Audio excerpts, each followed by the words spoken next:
بسم اللہ الرحمن الرحیم۔ السلام علیکم اور خوش آمدید۔ میں ہوں مبشر اور آپ دیکھ رہے ہیں ٹرو رائٹر۔ السلام علیکم دوستو، میں ہوں مبشر اور آپ دیکھ رہے ہیں ٹرو رائٹر۔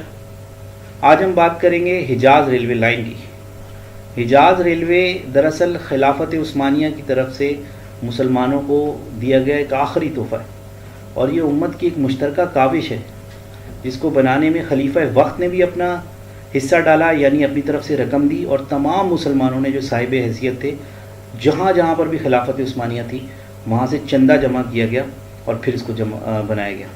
1300 کلومیٹر لمبی یہ ریلوے ٹریک تھا جو دمشق سے شروع ہوتا تھا اور مدینہ منورہ پر اس کا اختتام ہوتا تھا۔ دوستو، یہ جو ریلوے ٹریک تھا صرف اس لیے بنایا گیا تھا کہ وہ حاجی جو دمشق سے لے کر مدینہ منورہ تک پیدل سفر کرتے تھے یا پھر اونٹوں پہ سفر کرتے تھے ان کو سہولت ہو جائے، اور راستے میں جو راہزنوں کا خطرہ وغیرہ تھا اس سے وہ بچ سکیں، اور سفر حج جو ہے وہ بہت تیزی سے ہو۔ اتنی لمبے ریلوے ٹریک پر تقریباً 3 دن لگتے تھے، بندہ دمشق سے مدینہ منورہ پہنچ جاتا تھا، جبکہ دوسری صورت میں اگر وہ اونٹوں پہ یا پیدل سفر کرے تو تقریباً اس کو 15 دن لگتے تھے۔ اور یہ ریلوے ٹریک 1908 میں شروع ہوا۔ آخری خلیفہ عبدالحمید جو تھے انہوں نے اس کا سنگ بنیاد رکھا۔ 1913 میں یہ فائنلائز ہو گیا۔ پہلی گاڑی جو ہے وہ 1913 کے موسم حج کے دوران دمشق سے روانہ ہوئی اور مدینہ منورہ پہنچی، اور لوگ 3 دن کے اندر اتنا لمبا سفر طے کرنے کے قابل ہو گئے۔ امت کے لیے ایک بہترین تحفہ جو خلیفہ وقت نے دیا اور تمام امت کی کاوش۔ لیکن پھر ہوا کیا؟ مقامی جو قبائل تھے وہ ساروں جتنے بھی تھے سارے کے سارے وہ نہیں چاہتے تھے کہ یہ منصوبہ پائے تکمیل تک پہنچے، کیونکہ ان کی دکانیں ظاہر بند ہوتی تھی۔ لوگ جو ٹریولنگ کرتے تھے وہ وہاں پر رکتے تھے، اسٹے کرتے تھے، وہیں سے خریداری کرتے تھے، تو ایک طرح سے ان کو تجارت میں بہت نقصان ہوتا تھا۔ تو لہٰذا انہوں نے اس کی سختی سے مخالفت کی۔ پھر اس کے فوراً بعد پہلی جنگ عظیم شروع ہو گئی۔ پہلی جنگ عظیم میں نہ چاہتے ہوئے بھی خلیفہ اور خلافت عثمانیہ کو حصہ لینا پڑا اور جرمنی کا ساتھ دینا پڑا۔ جرمنی کا ساتھ دینے کی سزا کی صورت میں خلافت کا اختتام ہوا 1921-22 میں، اور بالآخر خلافت جو ہے وہ ختم ہو گئی اور خلیفہ کو ملک بدر کر دیا گیا۔ پہلے وہ روم چلے گئے، آج کل ان کے بچے جو ہیں وہ امریکہ میں رہتے ہیں۔ اگر آپ کبھی یوٹیوب پہ سرچ کریں تو آپ کو ان کے جو آج کل کی جو نسل ہے وہ اس کی کوئی نہ کوئی ویڈیو ضرور مل جائے گی۔ کبھی اس پہ بھی کوئی ایک آدھ ویڈیو بنائیں گے تاکہ لوگوں کو پتہ لگے کہ آج خلافت عثمانیہ کے جو وارث ہیں وہ کہاں پر ہیں۔ خیر، تو دوستو، جو ٹریک جو تھا ان لوگوں نے اتنا اس کو نقصان پہنچایا کہ پھر اس پہ ریلوے چلنے کے قابل نہیں رہی۔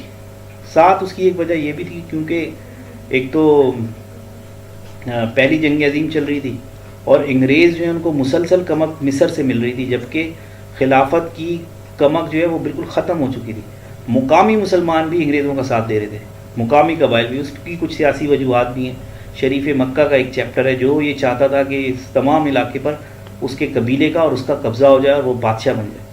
بعد میں وہ بادشاہ بنا بھی حجاز کا کچھ عرصے کے لیے، اور پھر اردن اور عراق کا بھی بنا، لیکن اس نے اپنی ایک ذاتی خواہش کے لیے مسلمان حکومت کا شیرازہ بکھیر دیا، اور ایسا بکھیرا کہ آج 100 سال ہونے کو آئے مسلمان دوبارہ اس طرح یکجا نہ ہوئے۔ انگریزوں نے ایک بہترین چال چلی۔ حجاز ریلوے جو امت کو ملاتی تھی اس کا کلا کما کیا، جگہ جگہ سے اس کو بم سے اڑا دیا گیا۔ 1922-23 میں حجاز ریلوے کی یہ حالت تھی کہ اس پہ کوئی بھی گاڑی نہیں چل سکتی تھی، اور اس پہ گاڑی چلانے کے لیے تقریباً ملینز درکار تھے اس زمانے کے۔ لہٰذا یہ منصوبہ کھٹائی میں پڑ گیا، ختم ہو گیا، بند ہو گیا۔ آج بھی جا بجا دمشق سے لے کے مدینہ منورہ تک حجاز ریلوے کی مختلف جگہ پر آثار موجود ہیں۔ خاص طور پر مدینہ منورہ میں جو حجاز ریلوے کا آخری اسٹیشن ہے وہ اپنی تباہی کی داستان خود سناتا ہے۔ نرم دل حضرات جب وہاں پہنچتے ہیں اور ان کو یہ پتہ لگتا ہے کہ یہ وہ ریلوے لائن ہے جو عثمانی خلیفہ نے، آخری عثمانی خلیفہ نے تحفتاً امت کے لیے بنوائی تھی، اور اس کا حشر مسلمانوں نے خود کیا کیا، تو ان کی آنکھوں میں آنسو آ جاتے ہیں۔ یہ ایک تربیہ عالمیہ کہانی ہے۔ جو ہم مسلمانوں کی بے حسی کو لے کے آگے بڑھتی ہے۔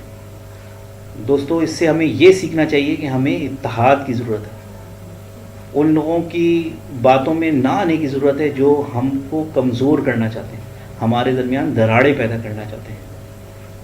آج جو حجاز ریلوے ہے اس کی صرف بقایا جات ہی ملتے ہیں، اور کچھ مدینہ منورہ میں تو وہ ایک میوزیم کی حیثیت اختیار کر گئے ہیں، لوگ جو بھی وہاں پر جاتے ہیں وہ اس کو ضرور دیکھتے ہیں۔ تو اگر آپ کو اللہ تعالیٰ کبھی مدینہ منورہ جانے کا موقع دے تو حجاز ریلوے کا ضرور وزٹ کیجیے گا، تب آپ کو احساس ہوگا کہ خود مسلمانوں نے مسلمانوں پر کیا ظلم کیا ہے۔ دوستو اگر آج کی ویڈیو میری پسند آئی ہو تو میرے چینل کو ضرور سبسکرائب کیجیے گا۔